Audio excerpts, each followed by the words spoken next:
Cease fire کی خلاف ورزی نہ ہوئی تو جنگ بندی برقرار رہے گی۔ ٹی ٹی پی کو افغان سرزمین پر کوئی سہولت فراہم نہ کی جائے۔ افغانستان سے در اندازی نہیں ہونی چاہیے۔ وزیر دفاع خواجہ آصف کا افغان طالبان کو دو ٹوک پیغام۔ خواجہ آصف کہتے ہیں سیز فائر کا کوئی دورانیہ مقرر نہیں۔ ترکیہ اور قطر نے بھی اس بات پر زور دیا کہ افغان سرزمین سے ٹی ٹی پی کی کارروائیاں بنیادی تنازع ہے۔ وزیر دفاع کے مطابق سیز فائر اسی وقت تک قائم رہے گا جب تک طے شدہ شرائط پر عمل ہوتا رہے گا۔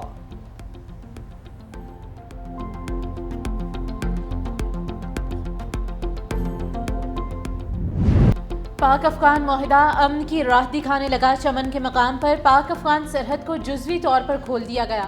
پیدل چلنے والوں کو ابھی تک سرحد پار کرنے کی اجازت نہیں دی گئی۔ افغان ڈرائیورز کے لیے پاسپورٹ اور ویزا لازمی قرار دیا گیا ہے۔ تورخم بارڈر بھی کل کھلنے کا امکان۔ دونوں ممالک کے درمیان 9 روز سے سرحد بند تھی۔ سرحد کے دونوں اطراف سامان سے بھرے ہزاروں ٹرک اور کنٹینرز پھنسے ہوئے تھے۔ پاکستان نے افغانستان، ایران اور روس کے ساتھ نیا بارٹر ٹریڈ فریم ورک متعارف کرا دیا۔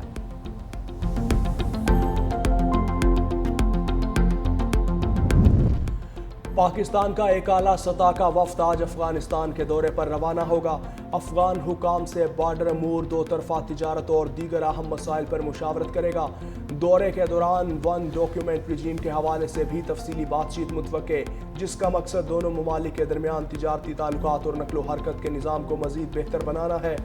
دورہ پہلے سے طے شدہ تھا۔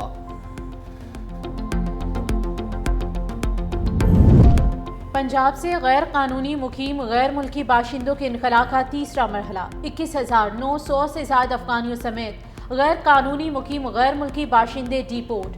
423 غیر قانونی مقیم افراد ہولڈنگ پوائنٹس پر موجود۔ ڈی پورٹ ہونے والے میں 7,656 مرد، 4,745 خواتین اور 9,508 بچے شامل ہیں۔ برطانیہ میں نام نہاد بلوچ نیشنل موومنٹ کا جھوٹا پروپیگنڈا بے نقاب۔ بھارتی خفیہ ایجنسی را کے اشاروں پر کیے گئے احتجاج میں شریک مظاہرین ظاہری کے حالات سے لا علم نکلے۔ خاتون صحافی کے سوالات پر مظاہرین جواب دینے سے گریزاں۔ مظاہرین جن تصاویر کے ساتھ احتجاج کرنے آئے ان کے نام تک سے ناآشنا نکلے۔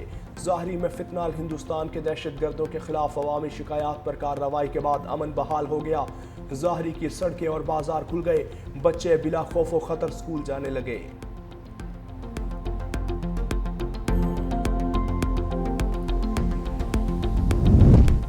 قرضہ اور شدید مالی دباؤ، باپ نے 2 بیٹیوں کے گلے کاٹ دیے۔ کراچی نارتھ ناظم آباد کے علاقے میں گھر سے بچوں کی لاشیں برآمد۔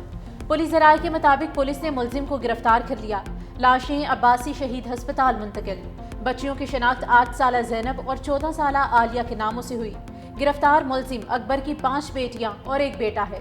پولیس نے مزید تحقیقات کا آغاز کر دیا۔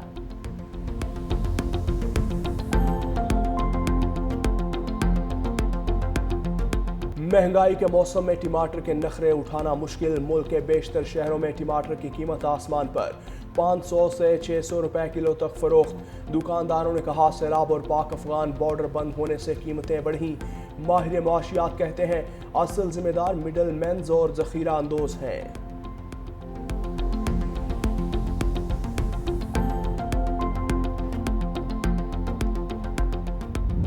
ٹماٹر ہے جو 50, 60, 70 کے ملتے تھے یا 200 کے ملتے تھے تو وہ آج 450, 500 کے مل رہے ہیں۔ یہ غریب عوام کے بس سے باہر ہے۔ چکن کی قیمتیں کچھ سستی ہیں لیکن ٹماٹر تو چکن کی قیمتوں کو بھی کراس کر گیا۔ چیک اینڈ بیلنس نہیں ہے۔ انتظامیہ صرف سب اچھا کی رپورٹ پیش کر رہی ہے۔ ٹماٹر جو آج سے 2 ماہ 3 ماہ پہلے 100 روپے کے 5 کلو آ رہے تھے، آج 600 روپے کلو ہو گئے ہیں۔ پرائس کنٹرول کمیٹیوں کو متحرک کریں اور ان پہ کنٹرول کریں۔ ٹماٹر کی قیمت نے شہریوں کے رنگ لال پیلے کر ڈالے۔ عام بازاروں میں شہریوں سے ٹماٹر کی منمانی قیمت وصول کی جانے لگی۔ بالبلاتے شہریوں کا حکومت سے ٹماٹر کو سرکاری قیمت 170 روپے پر فروخت کروانے کا مطالبہ۔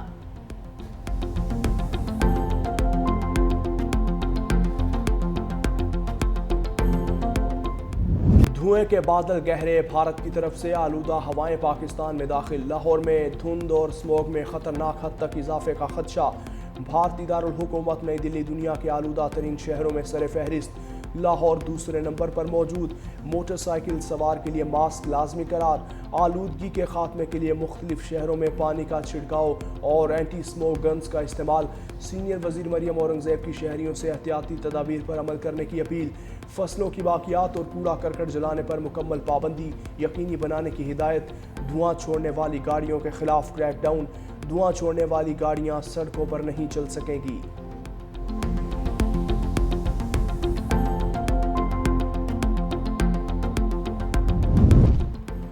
وزارت خارجہ میں نئے ترجمان دفتر خارجہ طاہر اندرابی نے اپنی ذمہ داریاں سنبھالی۔ بطور ترجمان دفتر خارجہ انہوں نے شفقت علی خان کی جگہ لی۔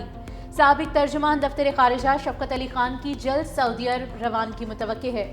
وہ عمرہ ادائیگی کے بعد متحدہ عرب امارات میں بطور سفیر اپنی نئی ذمہ داریاں سنبھالیں گے۔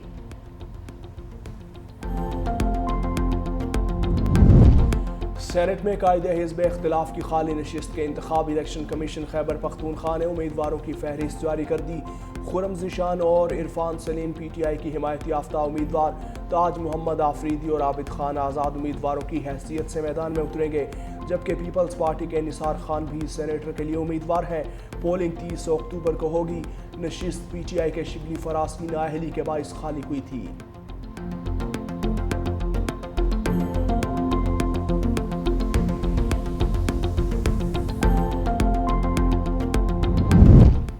شراب اور اسلحہ برآمدگی کیس سے ڈسٹرکٹ اینڈ سیشن کورٹ اسلام آباد نے سابق وزیر اعلیٰ علی امین گنڈا-پور کے وارنٹ گرفتاری جاری کر دیے۔ علی امین گنڈا-پور کی مسلسل غیر حاضری کے باعث عدالت نے وارنٹ گرفتاری جاری کیے۔ آئندہ سماعت 28 اکتوبر کو ہوگی۔ سابق وزیر اعلیٰ کے خلاف تھانہ بہارا کہو میں مقدمہ درج ہے۔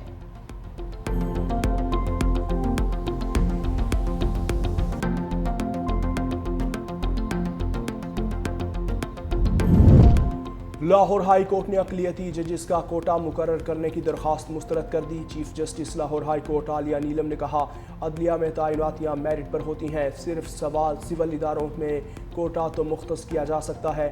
کوٹے سے متعلق سپریم کورٹ نے فیصلے میں عدلیہ کا کہیں ذکر نہیں کیا۔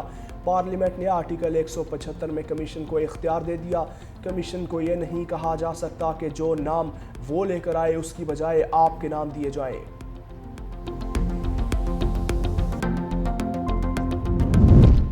بے زبان تنخواہ دار ٹیکس جمع کرانے میں سب سے آگے۔ رواں مالی سال کی پہلی سہ ماہی جولائی تا ستمبر میں قومی خزانے میں 130 ارب روپے کا ٹیکس جمع کرایا۔ تنخواہ داروں کا ٹیکس ریٹیلرز، ہول سیلرز اور ایکسپورٹر سے دگنا، جائیدادوں کے انتقال سے 60 ارب، برآمد کنندگان سے 45 ارب، تھوک فروشوں سے 14.6 ارب اور ہول سیلر سے 11.5 ارب روپے حاصل کیے جا چکے۔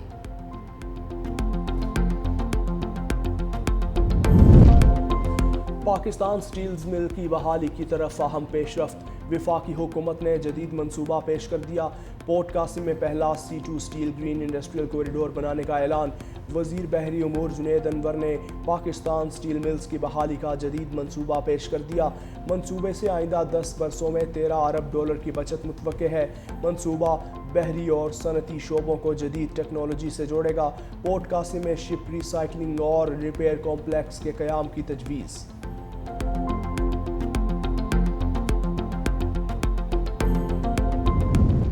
سوشل میڈیا پر کروڑ پتی، ٹیکس جمع کراتے ہوئے کخ پتی۔ FBI نے نمود و نمائش کرنے والے 20 سے زائد ٹیکس چوروں کا سراغ لگا لیا۔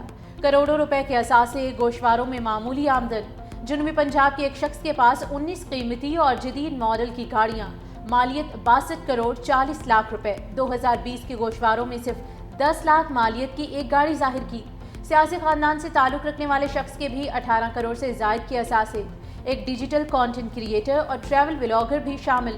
انسٹاگرام اکاؤنٹ کے مطابق دنیا کے کئی ممالک کے لگژری سفر کیے، ریٹرنز میں صرف 4,90,000 کی آمدن ظاہر کی۔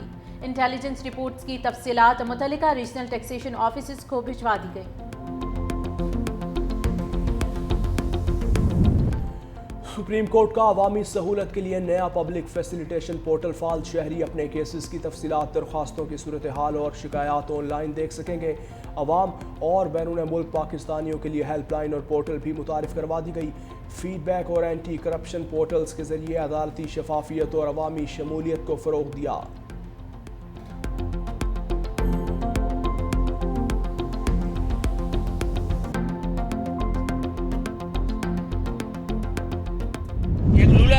بلدیاتی نظام اس شہر پہ اس پورے صوبے میں امپوز کیا جا رہا تھا. کراچی شہر کے لگ بھگ 9 ٹاؤن جو ہیں وہ جماعت اسلامی کے پاس ہیں.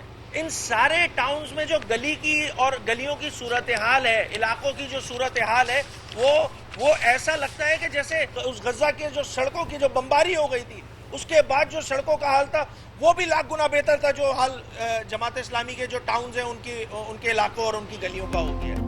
کراچی میں لولا لنگڑا بلدیاتی نظام لایا گیا. جماعت اسلامی نے سودا کر کے بلدیاتی نظام مسلط کیا. سندھ اسمبلی میں اپوزیشن لیڈر علی خورشیدی کی نیوز کانفرنس.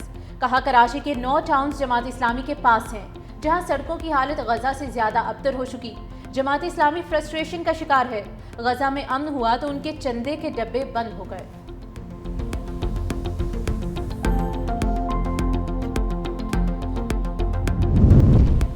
اسرائیل کی مسلسل خلاف ورزیاں غزہ امن معاہدے کے لیے خطرہ بن گئی. امریکی صدر معاہدہ بچانے کے لیے متحرک.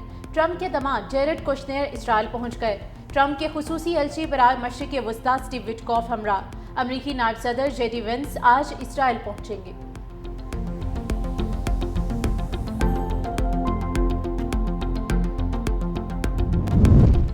اسرائیل کے جنگ بندی معاہدے کے باوجود وحشیانہ حملے 45 فلسطینی شہید. فلسطینی تنظیم حماس نے ایک اور اسرائیلی یرغمالی کی لاش اسرائیلی حکام کے سپرد کر دی. حماس اب تک 13 یرغمالیوں کی لاشیں واپس کر چکی ہے جبکہ تنظیم کے پاس اب بھی 15 یرغمالیوں کی لاشیں موجود ہیں. اسرائیلی حکام نے حماس سے مطالبہ کیا ہے کہ وہ باقی لاشوں کو بھی جلد از جلد واپس کرے. امریکہ کے صدر ڈونلڈ ٹرمپ نے اپنی سرکاری رہائش کا وائٹ ہاؤس کا ایک حصہ گروا دیا. یہاں ملبہ ہٹا کر شایان شان بال روم بنایا جائے گا. صدر ٹرمپ کا کہنا ہے کہ وائٹ ہاؤس کا موجودہ مرکزی حصہ توڑا نہیں جائے گا. بال روم میں بڑی تعداد میں لوگوں کو ڈنر دیا جائے گا.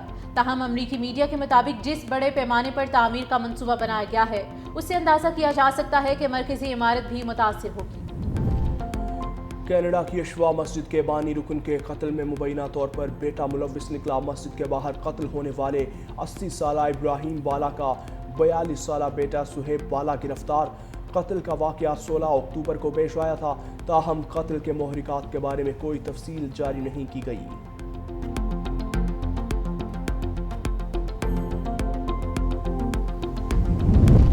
ایران کی تمام جوہری تنصیبات تباہ کرنے کا امریکی دعویٰ محض خواب ہے. ایرانی سپریم لیڈر آیت اللہ خامنائی نے کہا کہ ایران کی جوہری صنعت پہلے سے زیادہ مضبوط اور جدید ہو چکی ہے. دشمن کے ایسے دعوے ہماری کامیابیوں کا ثبوت ہے. امریکہ کی تمام سازشیں ناکام ہوئیں. ایران نے جوہری ٹیکنالوجی میں خود کفالت حاصل کر لی ہے اور عالمی دباؤ کے باوجود اپنے منصوبوں پر عمل جاری رکھے گا. انہوں نے امریکہ کی مذاکرات کی پیشکش بھی مسترد کر دی. کہا ایران کا دفاع ناقابل تسخیر ہے, کوئی طاقت اسے جھکا نہیں سکتی.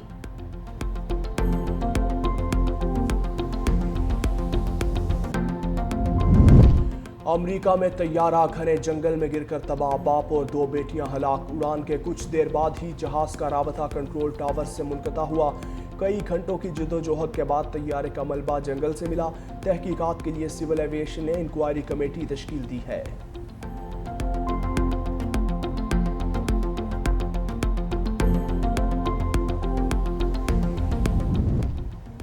روس کا ایران سے تعاون کو مزید وسعت دینے کا اعلان. کرملن کے ترجمان دمیٹری پیسکوف کے مطابق ایران روس کا قریبی شراکت دار ہے. دونوں ممالک کے تعلقات انتہائی تیزی سے ترقی کر رہے ہیں.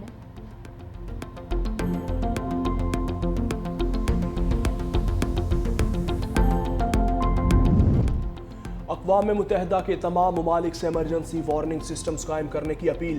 یو این او نے کہا کہ عالمی سطح پر تباہ کن موسم کی شدت خطرناک حد تک بڑھ گئی ہے.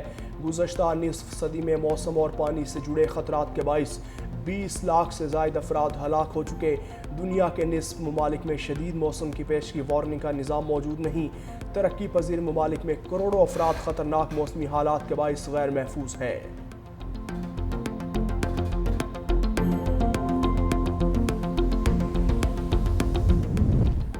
بھارت میں چائے والے کے گھر سے 1 کروڑ روپے نقدی, سونا, چاندی اور لگژری گاڑی برآمد. بھارتی ریاست بہار میں پولیس نے سائبر فراڈ نیٹ ورک کا معلوم ہونے کے بعد گوپال گنج میں چھاپہ مارا.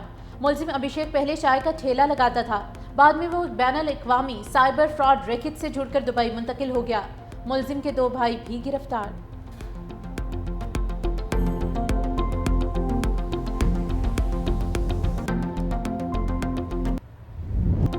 رضوان کپتانی سے محروم شاہین آفریدی قومی ون ڈے ٹیم کے نئے کپتان. قومی سلیکشن کمیٹی کا اسلام آباد میں اجلاس. Head coach Mike Hesson, director high performance Aqib Javed اور دیگر ارکان کی شرکت. اجلاس میں شاہین آفریدی کو ون ڈے ٹیم کا کپتان بنانے کی منظوری. جنوبی افریقہ کے خلاف 3 ایک روزہ میچز کی سیریز میں ٹیم کی قیادت کریں گے. شاہین آفریدی رواں سال نیوزی لینڈ کے خلاف 5 T20 سیریز میں بھی پاکستان کی قیادت کر چکے.